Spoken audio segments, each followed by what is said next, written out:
여러분 말이야 fellowship retreatအောင်စွာဘုရားရှင်ကျေးဇူးအကြောင်းပြီးဆုံးသွားပါတယ်여러분 fellowship ကနေပြီးတော့ခွန်အားယူစရာပေါ့နော်ချိမချင်းတို့ပြင်ဆင်ထားပါတယ်လို့ကျွန်တော်တို့ကတော့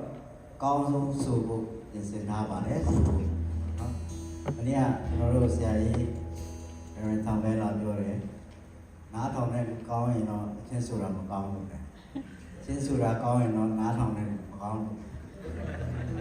ချင်းရတော့ကောင်းပါလေကျွန်တော်တို့လည်းတတ်တယ်ကောင်းဆိုမှာပါလေ